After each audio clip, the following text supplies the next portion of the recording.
تبارك الذي نزل الفرقان على عبده ليكون للعالمين نذيرا۔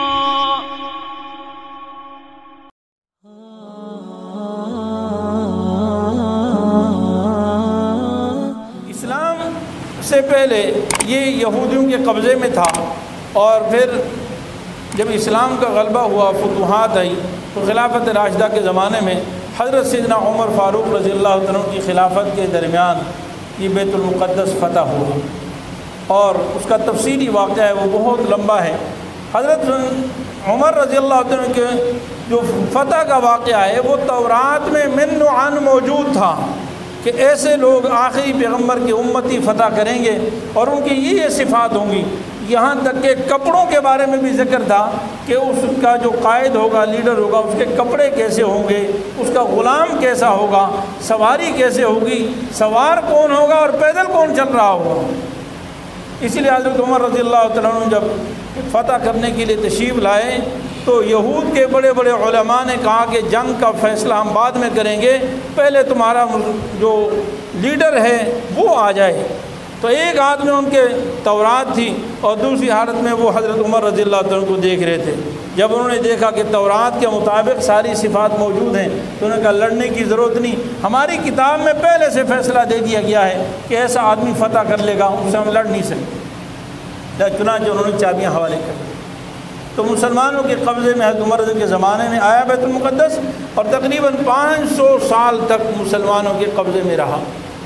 500 سال کے بعد یعنی 500 سال تک مسلمانوں کی پوری دنیا پر اکثر بہت علاقوں میں یعنی فتوحات ہوئی اور بڑا یعنی مسلمانوں کی حکومتیں قائم رہی،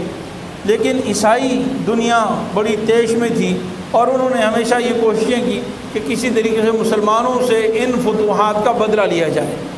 500 سال کے بعد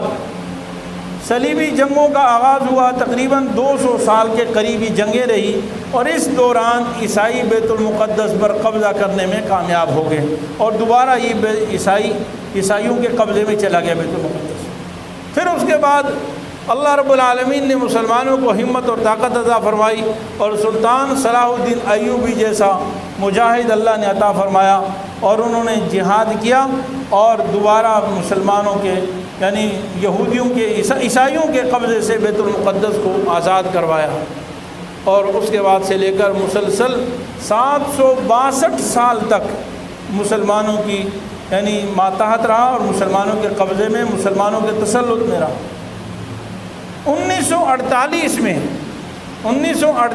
میں امریکہ، برطانیہ اور اسلام دشمن ممالک کی یعنی سازشوں کے ساتھ انہوں نے خود تو قبضہ نہیں کر سکے، لیکن ایک سازش کے تحت یہودیوں کو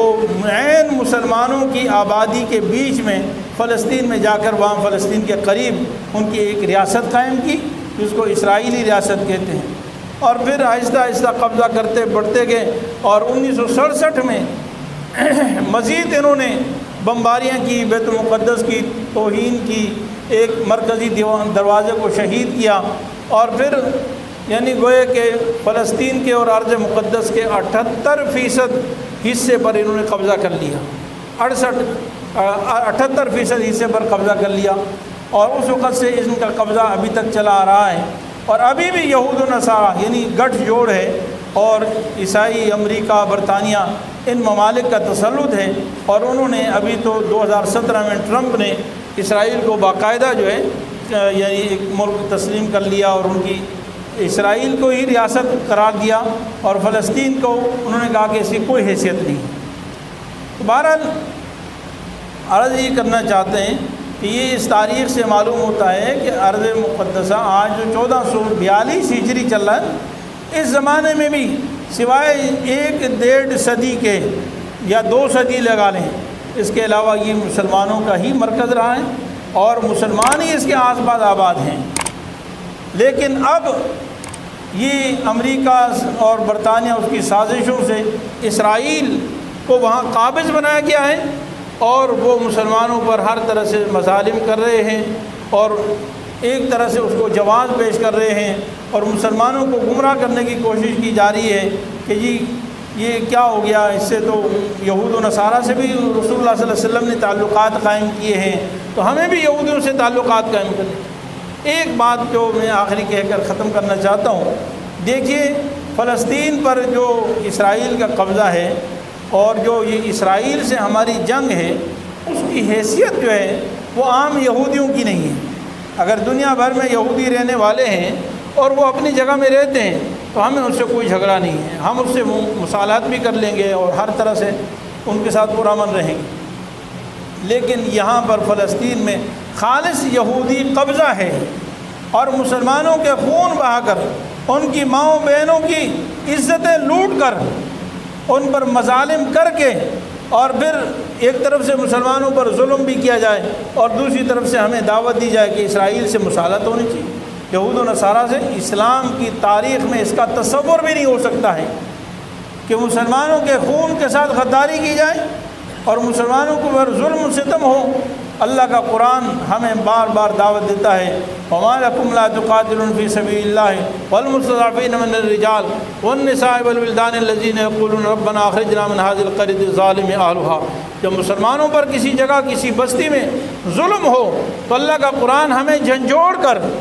کہتا ہے کہ تمہیں کیا ہو گیا ہے مسلمانوں، تم کیوں نہیں قتال کرتے ان ظالموں سے جنہوں نے مسلمانوں کو، بچوں کو، عورتوں کو، بوڑھوں کو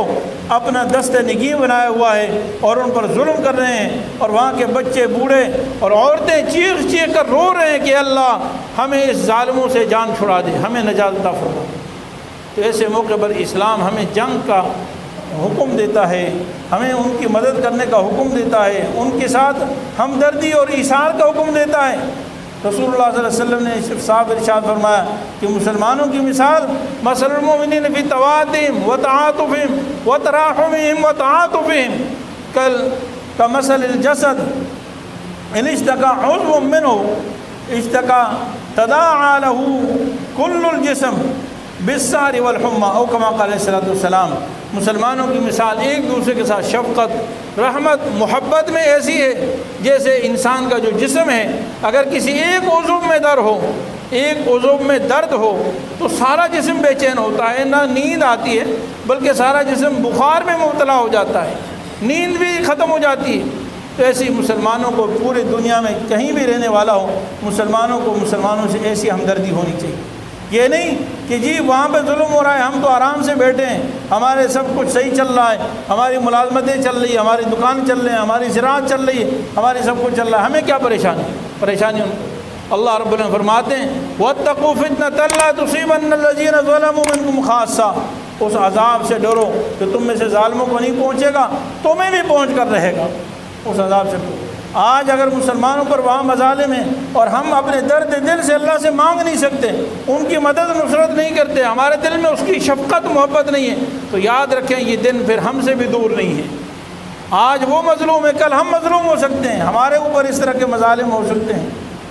اس لیے مسلمانوں کی ذمہ داری بنتی ہے کہ جس طریقے سے بھی ہو سکتا ہے ہم فلسطین کے لیے آواز اٹھائیں۔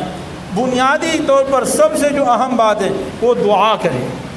وہ راتوں کو دعائیں کریں، دن کو دعائیں کریں۔ جیسے ہم اپنی دنیاوی ضرورت کے لیے بے چین ہوتے ہیں اور تڑپ تڑپ کر دعائیں مانگتے ہیں، ایسی مسلمان کے لیے دعائیں مانگیں تو اللہ کا عرش ہل جاتا ہے، رحمتیں برسنا شروع ہو جاتی ہیں کہ میرا بندہ میرے بندے کے لیے دعائیں مانگ رہا ہے، اللہ بڑے خوش ہوتے ہیں۔ اور دوسرا یہ کہ ان کی مدد جتنا ہو سکے ہر اعتبار سے ان کی مدد کرنی چاہیے اور ان کے لیے آواز بھی اٹھانی چاہیے، کسی بھی طریقے سے اپنے مسلمان حکمرانوں سے جو اپیل کرنی چاہیے، اور دوسرے جس طریقے سے احتجاج کے ذریعے سے، پرامن احتجاج وغیرہ کے ذریعے سے وہ بھی کرنا چاہیے۔ پر اللہ رب العالمین سے دعا ہے کہ اللہ تعالیٰ یہودیوں کے اور امریکہ کے ان مظالم کو ختم فرمائیں اور بیت المقدس کے مسلمانوں کو آزادی عطا فرمائیں اور مسلمانوں کو ہمیشہ کے لیے کامیابی عطا فرمائیں، اور وہ دن نصیب فرمائیں کہ تمام مسلمان سہولت کے ساتھ، سکون کے ساتھ ان احادیث پر، قرآن کریم کی ان آیات پر عمل کرتے ہوئے ہم بھی سکون کے ساتھ جیسے بیت اللہ جاتے ہیں ایسے ہمیں اللہ تعالیٰ بیت المقدس کی برکات، شام کی برکات سے بھی مالا مال فرمائے۔